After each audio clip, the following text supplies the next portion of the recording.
ஒரு சான்றிதழ், 2 பிரமாண பத்திரங்கள். நீங்க கேக்கும்போது இது வெறும் நியூஸ் ஹெட்லைன்ஸா தெரியலாம். ஆனா இதுக்குள்ள தமிழ்நாட்டோட அரசியல், பொருளாதாரம், சமூகம்னு நிறைய ஆழமான விஷயங்கள் அடங்கியிருக்கு. ஒரு பக்கம் பாருங்க, ஒரு நடிகர் தனக்கு சாதியும் மதமும் இல்லைன்னு ஒரு அடையாளம் வேணும்னு கோர்ட்டுக்கு போறாரு. இன்னொரு பக்கம் ஒரு அரசியல்வாதி தன்னோட சொத்து கணக்க சரியா காட்டலைன்னு ஒரு குற்றச்சாட்டு. இது ரெண்டுக்கும் என்ன சம்பந்தம்? வாங்க, இதுக்கு பின்னாடி இருக்கிற சிக்கலான உண்மைகளை ஒன்னொன்னா பார்க்கலாம். சரி, இந்த முழு விஷயத்தையும் நம்ம சரியா புரிஞ்சுக்க 4 அலகலகு கோணத்துல இருந்து பார்க்க போறோம். முதல்ல இந்த சர்ச்சைகளுக்கு நடுவுல இருக்கிற ஆளுங்க யாரு, அவங்க மேல என்ன குற்றச்சாட்டுகள்னு பார்ப்போம். அதுக்கப்புறம் தனிப்பட்ட நபர்களோட கணக்கு வழக்கிலிருந்து நம்ம மாநிலத்தோட ஒட்டுமொத்த பொருளாதார நிலைமைக்கு வருவோம். அதைத் தொடர்ந்து இந்த சம்பவங்கள் நம்ம சமூக கொள்கைகளை பத்தி என்ன கேள்விகளை எழுப்புதுன்னு ஆராய்வோம். கடைசியா இது எல்லாத்தையும் கட்டுப்படுத்துற நம்ம அரசியலமைப்பு சட்டம் என்ன சொல்லுதுன்னு பாத்திரலாம். நம்ம முதல்ல பார்க்க போறது 2 பேரை பத்தி. 2 பேருமே பிரபலமானவங்க. ஆனா அவங்க எடுத்திருக்கிற சட்ட நடவடிக்கைகள் ரெண்டும் வெவ்வேறானது. ஒருத்தர் சினிமா துறையிலிருந்து அரசியலுக்குள்ள வந்திருக்காரு, இன்னொருத்தர் அரசியல்ல தன்னோட அடையாளத்தை உறுதிப்படுத்த போராடிட்டு இருக்காரு. இவங்க செஞ்ச விஷயங்கள் ஏன் இப்போ இவ்ளோ பெரிய விவாத பொருளா மாறியிருக்கு? இங்கதான் ஒரு ரொம்ப சுவாரஸ்யமான முரண்பாடு இருக்கு. ஒரு பக்கம் நடிகர் பார்த்திபன் சட்டத்தோட உதவியோட எனக்கு சாதி மதம் இல்லைன்னு ஒரு புது அடையாளத்தை வாங்க முயற்சி பண்றாரு. இன்னொரு பக்கம் அரசியல்வாதி விஜய் தன்னோட நிதி அடையாளத்தை, அதாவது சொத்து விவரங்களை சட்டத்துக்கிட்ட சரியா காட்டலன்னு ஒரு குற்றச்சாட்டுக்கு ஆளாகியிருக்காரு. ஒன்னு அடையாளத்தை துறக்கிறது, இன்னொன்னு அடையாளத்தை மறைக்கிறது. பார்த்திபன் ஏன் திடீர்னு இந்த முடிவுக்கு வந்தாரு? சோஷியல் மீடியால ஒரு சின்னதா ஒரு சர்ச்சை வந்துச்சு. ஆனா இதுக்கு அவரு கொடுத்த பதில் வெறும் ஒரு எதிர்வினை மட்டும் இல்ல, தனிப்பட்ட விமர்சனங்களுக்கு மேல போய் ஒரு தேசிய ஒற்றுமைங்கிற பெரிய விஷயத்துக்காக இதுவரைக்கும் இந்தியால யாரும் செய்யாத ஒரு சட்ட போராட்டத்தை அவர் ஆரம்பிச்சிருக்காரு. இது தனிநபர் அடையாளம் பத்தின விவாதத்தையே ஒரு அடுத்த கட்டத்துக்கு கொண்டு போயிருக்கு. விஜய் விஷயத்துல கோர்ட் இப்போ ஒரு முக்கியமான கேள்விய விசாரிச்சுட்டு இருக்கு. இந்த கணக்கு குளறுபடி கவனக்குறைவா நடந்த ஒரு எழுத்துப்பிழையா, இல்ல கோடிக்கணக்கான சொத்துக்களை திட்டம் போட்டு மறைக்க நடந்த செயலா? இதோட முடிவு சும்மா ஒரு சட்ட ரீதியான தாக்கத்தை மட்டும் ஏற்படுத்தாது, தேர்தல்ல நிக்கிற ஒருத்தரோட நம்பகத்தன்மையே தீர்மானிக்கும். தனிப்பட்ட நபர்களோட நிதி வெளிப்படைத்தன்மை ஒரு பக்கம் இருக்கட்டும், நம்ம மாநிலத்தோட ஒட்டுமொத்த பொருளாதாரம் என்ன சொல்லுது? தனிப்பட்ட நபர்களோட கணக்குகள மாதிரியே அரசாங்கத்தோட கணக்குகளும் சில அதிர்ச்சியான உண்மைகளை சொல்லுது. இந்த நம்பர்ஸ் எல்லாம் வெறும் டேட்டா இல்ல, லட்சக்கணக்கான மக்களோட வாழ்க்கையை தீர்மானிக்கிற சக்தி வாய்ந்த விஷயங்கள். உலக பொருளாதாரத்தோட பாதிப்பு முதல்ல எங்க தெரியும்? நம்ம பணத்தோட மதிப்புல தான். டாலருக்கு நிகரான ரூபாயோட மதிப்பு ஒரு புது சரிவை தொற்றுக்கு. இதுக்கு என்ன அர்த்தம்னா, நாம வெளிநாட்டுல இருந்து வாங்குற பெட்ரோல்ல இருந்து எலக்ட்ரானிக் பொருட்கள் வரைக்கும் எல்லாத்தோட விலையும் ஏறும்னு தான் அர்த்தம். மாநில அளவுல பார்த்தா நிலைமை இன்னும் கொஞ்சம் மோசமா இருக்கு. தமிழ்நாட்டோட கடன் சுமை 8 லட்சம் கோடி ரூபாய தாண்டிடுச்சு. யோசிச்சு பாருங்க, இந்த தொகை எவ்வளோ பெருசுன்னு. நம்ம மாநிலத்தோட ஒரு வருஷ பட்ஜெட்டை விட இது பல மடங்கு அதிகம். இந்த கடனோட உண்மையான பாதிப்பு என்ன தெரியுமா? இங்க பாருங்க. அரசாங்கத்துக்கு வரியா வர்ற ஒவ்வொரு 100 ரூபாயிலையும் 21 ரூபாய் பழைய கடனுக்காக வட்டி கட்டவே சரியா போயிடுது.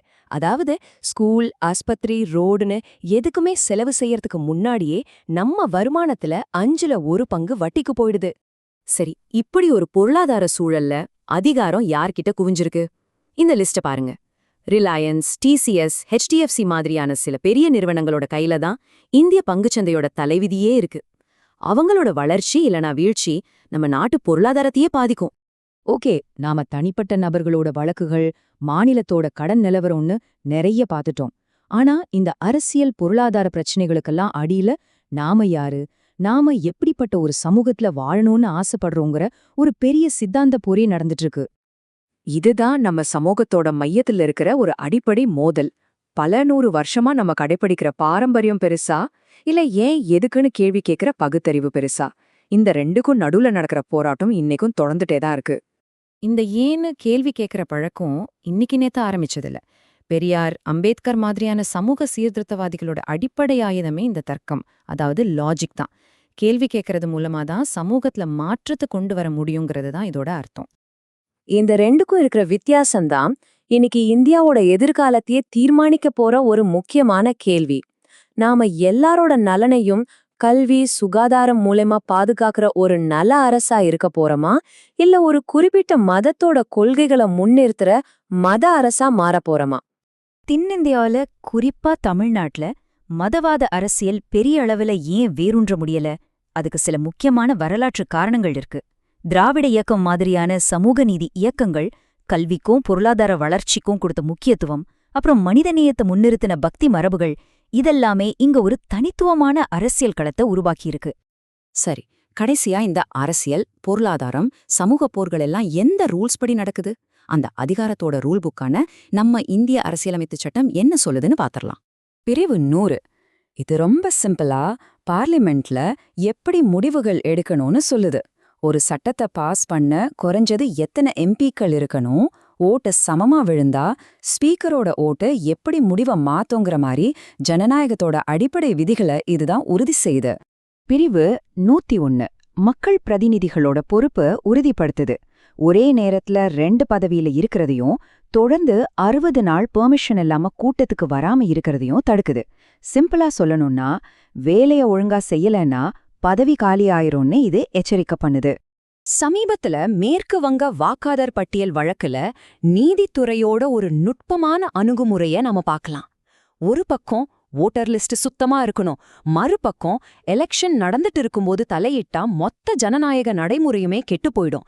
இந்த ரெண்டையும் பேலன்ஸ் பண்றதுதான் கோர்ட்டோட நோக்கம். தேர்தல் பத்திரங்கள் வழக்குல உச்சநீதிமன்றத்தோட தீர்ப்பு வெளிப்படைத் தன்மையோட முக்கியத்துவத்தை நல்லா அடிக்கோடிட்டு காட்டுச்சு. அரசியல் கட்சிகளுக்கு யாரு எவ்வளவு பணம் கொடுக்கறாங்கன்னு தெரிஞ்சுக்கிறது ஒவ்வொரு வாக்காளரோட அடிப்படை உரிமை. அந்த தகவலை மறைக்கிறது நம்ம அரசியலமைப்பு சட்டத்துக்கே எதிரானதுன்னு கோர்ட்டு ரொம்ப தெளிவா சொல்லிருச்சு. நாம பார்த்த இந்த விஷயங்கள் எல்லாம் நம்மள ஒரு தவிர்க்க முடியாத சிந்திக்க வைக்கிற ஒரு இறுதி கேள்விக்கு கொண்டு வந்து நிறுத்துது. இது பொருளாதாரத்தையும் நிர்வாகத்தையும் மக்களோட நலனையும் ஒன்னா இணைக்கிற கேள்வி. இந்த நிதி நெருக்கடியிலிருந்து வெளியே வர்றதுக்கு சுலபமான வழியே கிடையாது. ஒரு பக்கம் வரியை ஏத்தி மக்கள் மேல சுமையை ஏத்தலாம், இன்னொரு பக்கம் ஏழை மக்கள் நம்பி இருக்கிற நலத்திட்டங்களை குறைக்கலாம். ரெண்டுமே ரொம்ப கஷ்டமான தேர்வுகள். இதுல எது சரியான பாதையா இருக்கும்? உங்க கருத்து என்ன?